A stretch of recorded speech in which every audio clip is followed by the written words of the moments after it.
wacho mana interest margi. To inano ka Eugene Wamalwa mane en achiel kuom leaders ma Azimio mosetelo mbele kabisa katelo nwa mbele kwa dhi ndara ka thuo ganda wagi police nyiso wa ni koro en ok dhi kete koke. Oko kete koke nade to en achiel jok mano bede iye kanyo. To king'iyo kata jok manicho odorakore gi polisi mang'eny ne gin mano gandawa. Mane tabu mango gi jogi. But aneno ne we need to be honest with Kenyan people.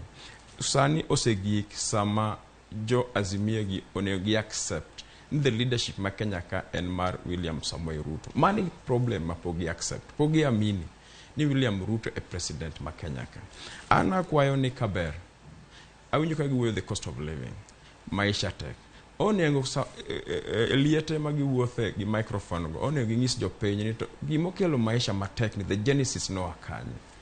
Maisha obedo matek Joyce ni sirikal mokalo mane handshake government mokalo mane Eugene Wamalwa en minister ma defense no logope mok nyalre to gope gi nyaka chulgi. Ang'a mondo ging'iso jopiny kunde matabu gi wuoke nikech ne giolo gope ma nyaka sirikal ne chul machalo kaka SGR. Nina no kono intie projects mok mane gitimo mamoko no kurumo ng'iyo kaka SGR yudo korom ogik ma Narok kamo Narok tiende ka tendo ring nyaka Kisumu mogik nyaka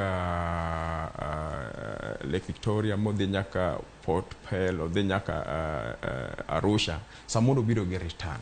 King'iyo kata projects mane Eugene wacho ne nigi bro okobikete koke ni maisha tekni. King'iyo ka projects machalo kaka Port Lamu mago ports made samoro sirikal ma icho oserve mokwongo cha oketo modhi maber samondo kelo nafuu e Kenya ka. Koro sirikal ma wan go ne koro penje ni pono ne dwa se sirikal mokalo nyaka tichadi. Ipenjo penjo maber kabisa.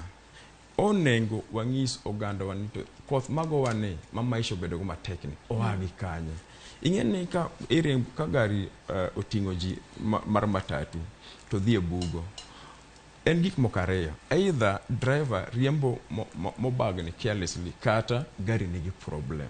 Sirikal man wakaw ni Joyce, sirikal man wakaw ni nen sirikal mane olo gope ma ok nyal nyaka chul.